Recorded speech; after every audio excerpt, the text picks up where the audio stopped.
Welcome to my latest case, The Secret of the Old Clock. And of To course, start- Senior. The year, 1930.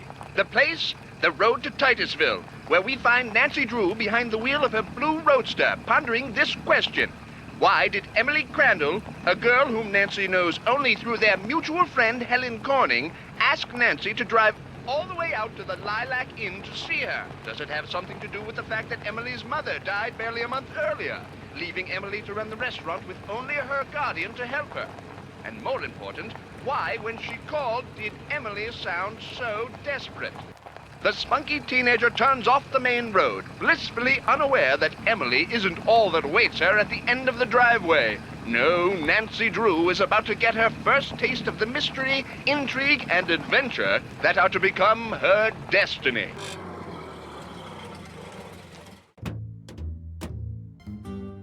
With the old Nancy Drew, that movie that came out in 1939, which I mentioned at the end of the last playthrough, she's only 16 in those old stories. So it tells you a different time when you can be 16 years old and drive a car by yourself. I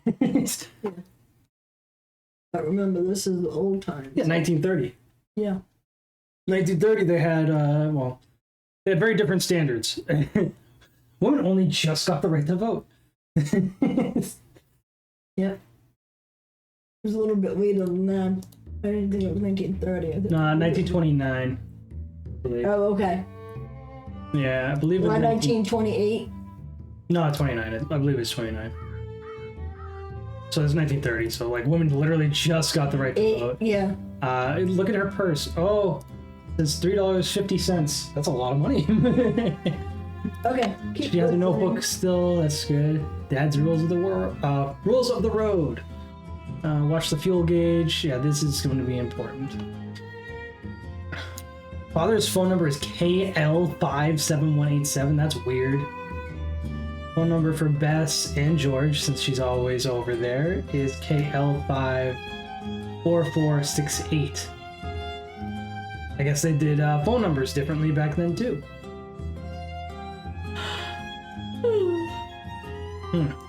But anyway, let's talk to Kat. I already forget her name. Okay. Well, hello. I'll bet my bloomers you're Nancy Drew. That's right. Are you Emily's guardian? You got it. I'm Jane Willoughby. I'm Emily's guardian, but only for the next 3 months until she turns 18. Then she's on her own.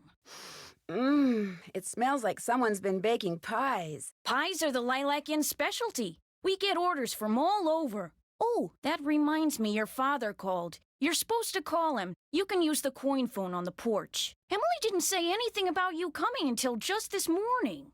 Is it okay that I'm here?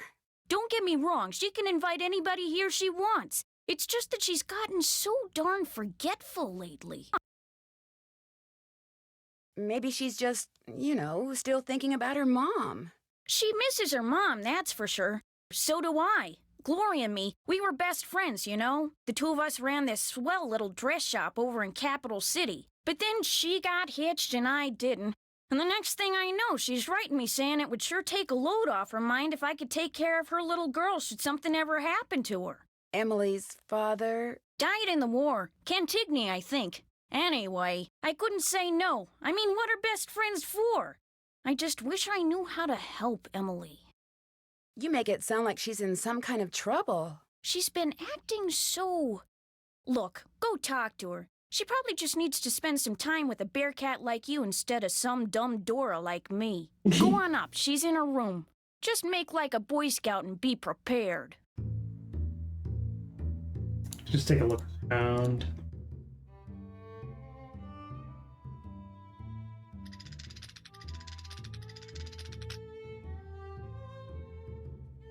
Yeah, some of these old style inns are kind of nice. Do Shakespeare proud by using the arrows, yada yada yada. Remember, love is never easy. Whenever you move someone, he will keep going until he hits an obstacle. 5 cents per game. I just don't... Do you get anything out of it? I mean, it'd be weird to just do that or anything else. Let's do it. Why not? 5 cents. What's 5 cents really mean?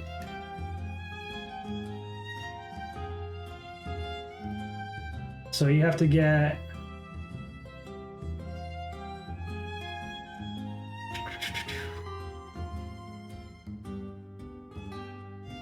They keep moving until they hit an obstacle.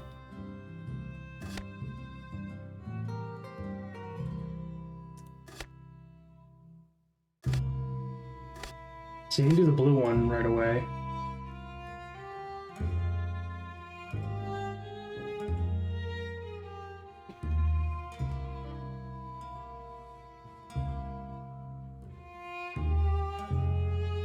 Does that one have to go down? That would be interesting, actually. To say... And this one has to go down. Oh, okay, so we need to get this one over here, this one over here, and this one over here. Ah. Boom, that one's easy. Problem is the green and red. Because how would we do this, right? I'd leave that one. I would bother with that one. I think we need to get the green one in somehow. But the question is, how do you get the green one in, right? Ah, this is how you get the green one. Huh. That red one is important not to move yet.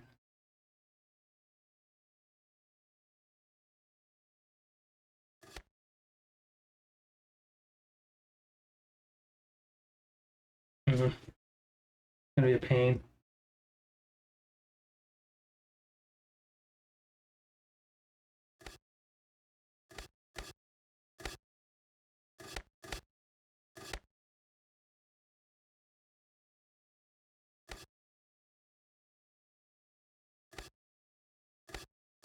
Oops. Alright, so we got the green. The green is the one I wanted. Yellow can go right back in.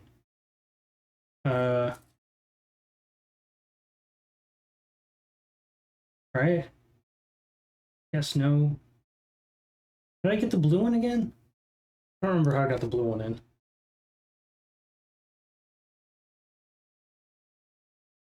Oh, I know. Use the yellow. So now all three of these ones are in, I just need to get the red one in. And the red one's easy. Use the green. Ooh. Keen. Do I have to write that down? No. I'm gonna write it down. You know these games. There we go. It's gotta mean something. Come on now.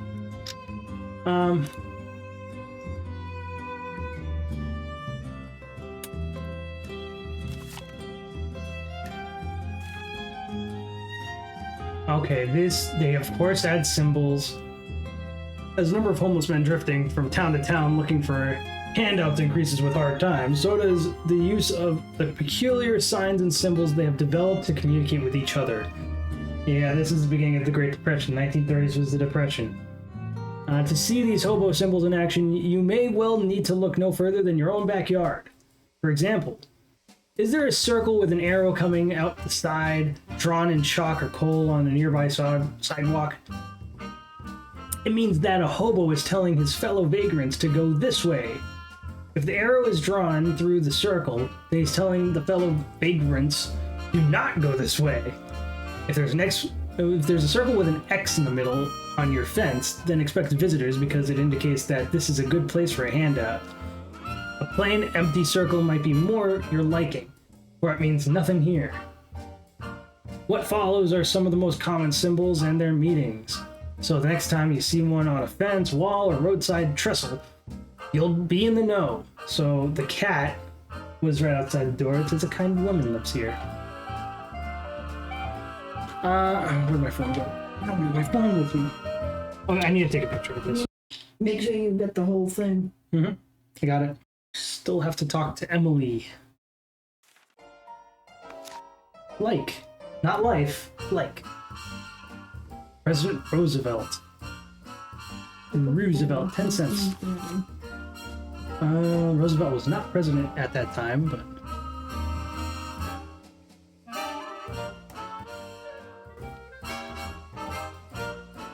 I don't remember when he died. Because he was president in the... before Wilson. So... late 19-aughts, I think. He was president like 120 years ago.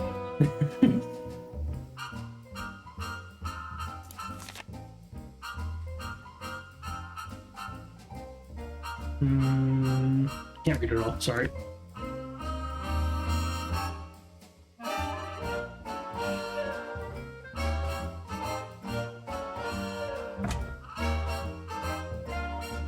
What we got here? We gotta get the cuckoo clock working. We're not even talking to Emily, and we're already doing these puzzles. I see.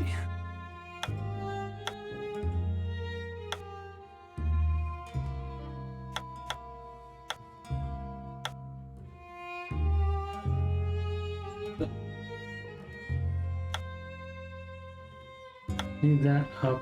And this to move. Oh, wait, this can move like this. Didn't even notice.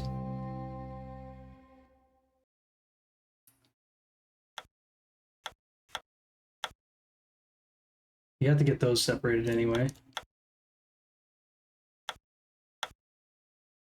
It's just this one. Can't do much with it. Do that, and then, like, what else after that? You know?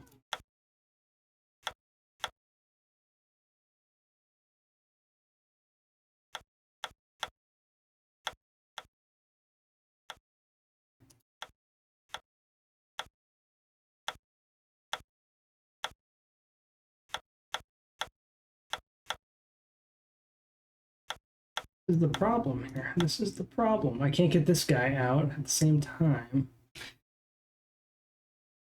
Can you move that one up? Yep, because I can do this, but then I got this problem here. Oh, wait, no, I got it. Bump.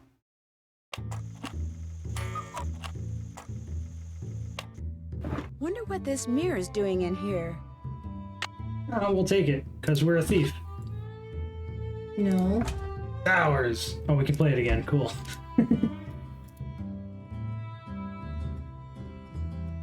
Alright, I guess that's all that's in here. A little game. Can't go over there. I guess we can go upstairs.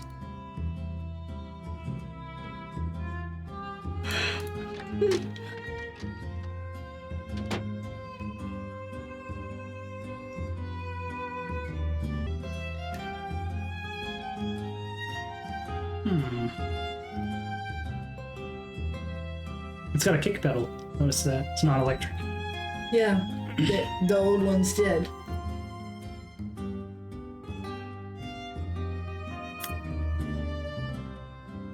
Just want to go through her stuff before I talk to her.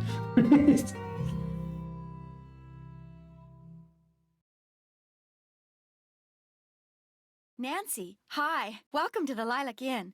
Oh, and before I forget, thank you for that nice note you sent me when Mom died. It meant a lot to me. When Helen told me I felt so bad for you, I had to do something. You and I may not be best friends or anything, but you're still one of the nicest people I know. Well, thank you. That's why I'm hoping you'll do me a favor, a big favor. You and your dad. What kind of favor? Shh! What's wrong? I thought I heard something. Your father has a safe, right? Doesn't want people eavesdropping, I guess. You need to put something in a safe? See this jewelry? I'd like you to take it home with you and put it in your father's safe. It's beautiful. It was my mother's. The few times I saw her wear it, she looked just like a movie star. I was hiding it here in my room, but all things considered, I'd feel a lot better if you would just take it home and have your father lock it up in his safe. What about your guardian? Can't she take care of it? Oh, I don't want her to know I'm doing this, so don't tell her, all right? See, strange things have been going on around here. That's all I can say. I know it sounds loony, and Jane probably told you that I've been acting loony, but please do this for me. What was that? Emily, come downstairs, quick! The kitchen's on fire! Come on, we better get out of here.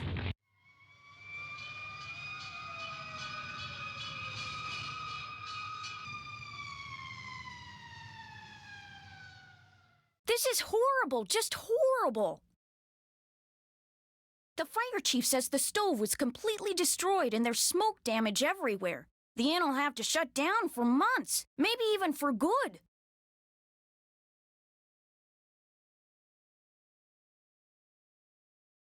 Does he know what caused the explosion? It looked to him like one of the burners on the stove had been left on. The flame either went out or was never lit, but anyway, something made a spark and boom. He said insurance companies are very reluctant to pay out when things look hinky, and that's when times are good. Who was in the kitchen this morning? Emily was the last person to use the stove. Like I said, she's been real forgetful lately. I think she's pretty upset. But it's not her fault. What with her mom passing away barely a month ago, and me showing up, this total stranger who doesn't know the first thing about kids or running a restaurant, and her trying to do everything all by herself. It's just too much, that's all. Who wouldn't go a little off their nut?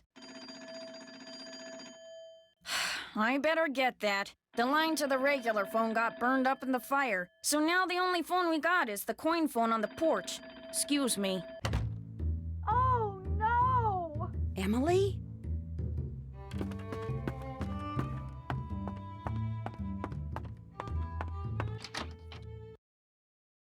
My mother's jewelry! It's gone! Someone must have stolen it while we were all downstairs.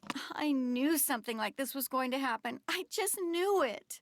Jane said that you were the last one to use the stove. Is that true? I did not leave the stove on. That fire was not my fault. Oh, what am I going to do? Without that jewelry, I don't have a prayer of paying for a new stove. And without a stove, I'll have to sell the inn. And if I lose the inn... I wish Mom were still here. I wish Josiah Crowley had left us the money like he always said he was going to. That's what I wish. Who's Josiah Crowley? He was this old man that lived next door. He died last year. He spent most of his time here at the inn, and he led my mom and me to believe that he'd left a lot of money for us in his will. He gave us a clock, and afterwards, he'd always point to it and get this little twinkle in his eye and say, "Time will tell." But when they finally found his will, he didn't leave us a penny. Was there a problem finding his will?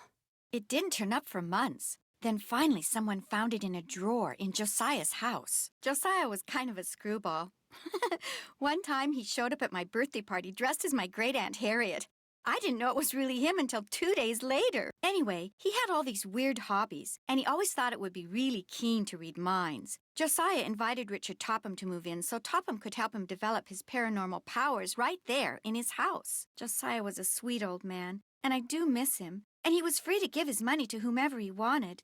But to get our hopes up like that, and then leave us nothing, it just wasn't like him. Where is Richard Topham now? He still lives in Josiah's house, which is right down the path out back. His house and the inn were built at the same time by two brothers during the Civil War. Was your mother's jewelry insured? Gosh, I forgot about that. I don't know. Jim Archer, I bet he'd know. He's our banker.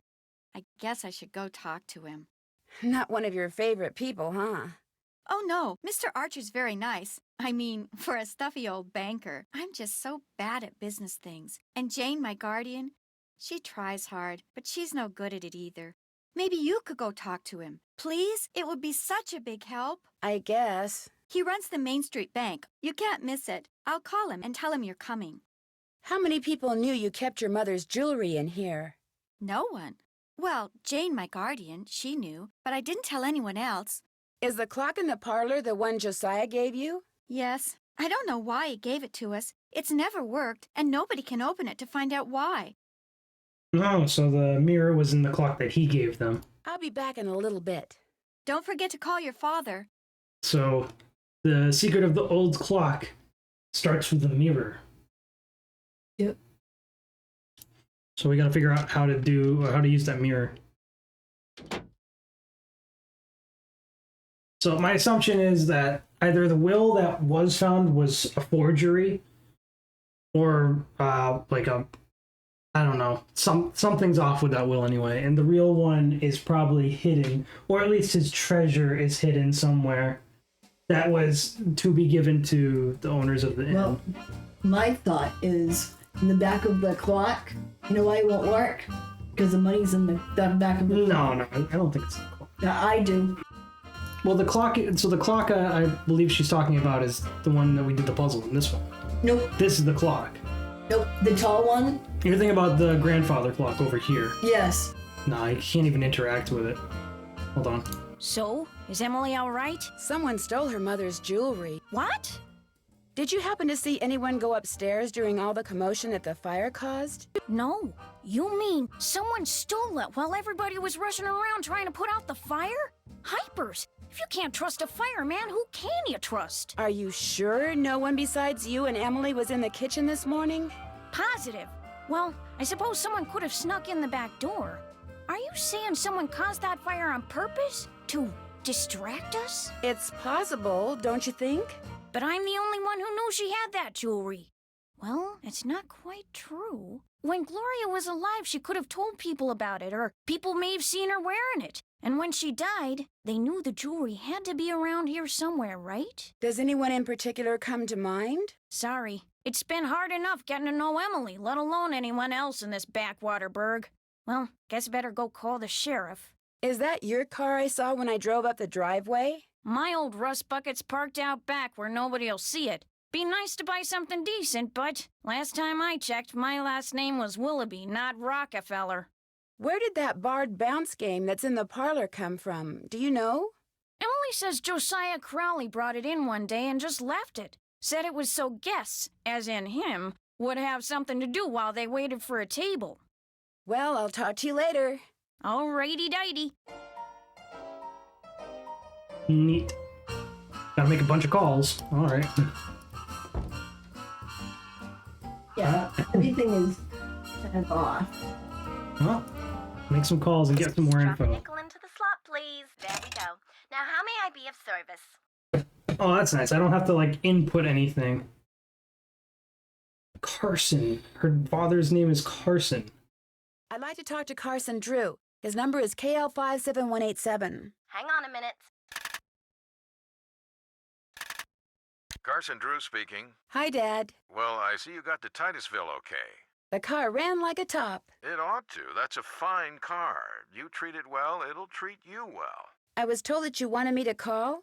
I need to get some documents from a colleague over there. I thought since you were in the area, you could pick them up, save him paying postage. Sure. What's the address? He said he'd just leave them for you at the telegraph office.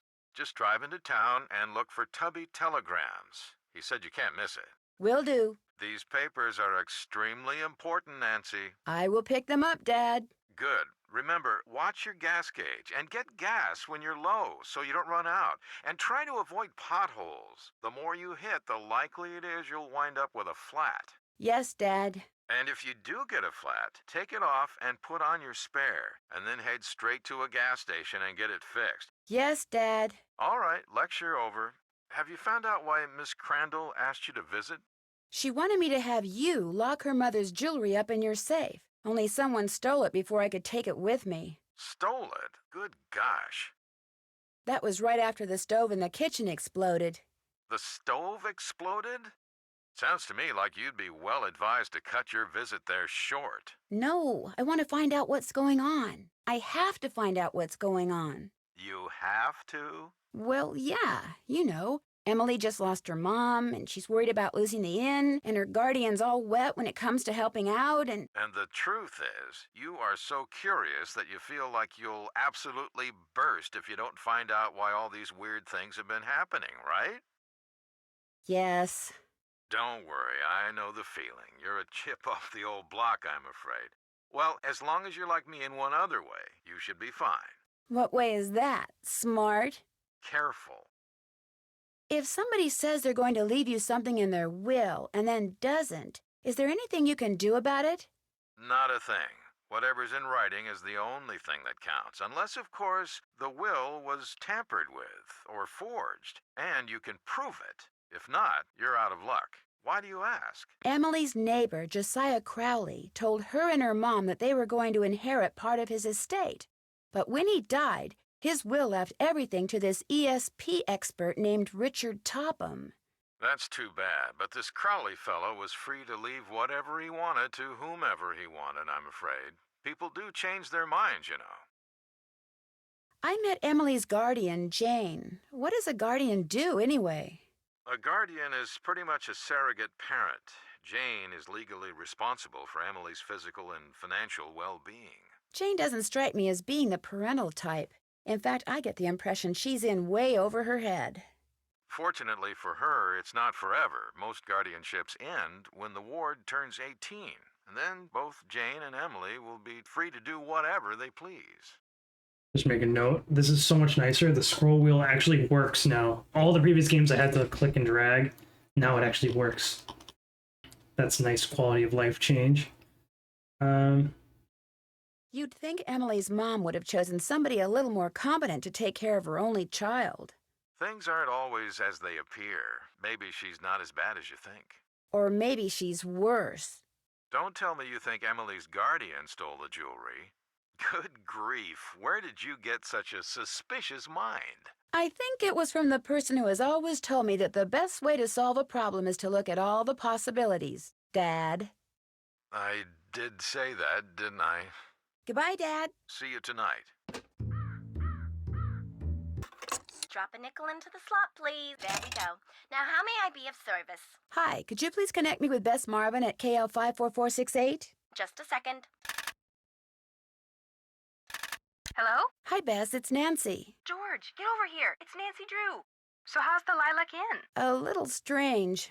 Why? Because of Emily? Well, yes. Hi, Nancy. Is that you, George? Ouch, that's my foot. Well, move over. I can't hear. You move over. Then I can't hear. Look, just hold the phone like this, okay? There. Can you hear us? I can hear you fine. It would be so nice to have two phones in this house. We don't even have a telephone at our house. So quit griping. So, Nancy, what's the scoop? Well, I talked to Emily Crandall. Bess was Yeah, telling it said me twice. that you don't really know her that well. Bess and I just know her through Helen Corning. The last time I saw her was at Helen's 15th birthday party. I saw her last year at Helen's recital. Hello? Is someone on the line? Hello? We're on the line, Mrs. Farthingham. Well, get off. I need to make a call. But we just got on. Then it should be no problem for you to get off. Just give us one more minute, Mrs. Farthingham, please. Oh, all right. You have 1 more minute. Go on, Nancy. What were you saying? Just that I... Shh. Wait a minute. Mrs. Farthingham, would you mind hanging up? All clear. Oh, how I wish we didn't have to share a phone line with her. Just be grateful you have a phone, Bess. Some jewels were stolen out of Emily's room this morning at the same time that a fire destroyed the stove in the kitchen. Destroyed the stove? You mean they can't bake any more cherry pies? Not for a while. Emily's worried that she may have to sell the inn. Is that bad? I mean, she's only 17. I think she'd like to hang on to it because her mom would have wanted her to. I sure wouldn't want to be saddled with something like that. Even if it meant having all the cherry pie you could eat? I hadn't thought of it that way. Helping run the inn is all she's ever known. Are you girls still on the line? We're not done talking yet. Well, I've been patient long enough. You girls get off right now. But we... Right now, or the next call I make will be to your father. We gotta go, Nancy. That's all right. I'll call you later. And I'll thank you not to listen in. Oh, don't worry, Mrs. Farthingham. Only nosy busybodies listen in on other people's phone calls. Yes, well, hang up and be quick about it. Bye, Nancy. Talk to you soon. All right. Wow. Quite a situation over there. It is apparently supposed to be a day thing. Yeah, no time change, I don't think. This is all supposed to take place one day. I don't know that it would be... Got it. Looks like someone recently had a key appraised.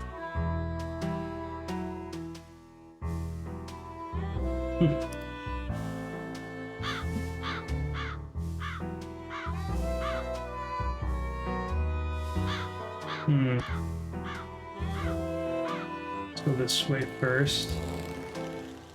I want to go that way. Actually, what is this? Oh, a miniature golf course. Swell. Wow.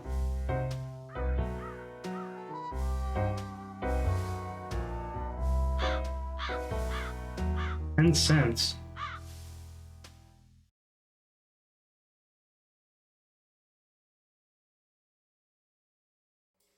Could play some mini golf. Could be interesting. Let's talk to other people first. Oh.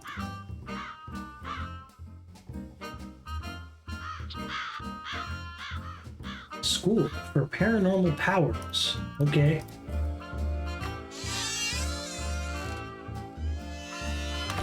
Over here, Miss Drew.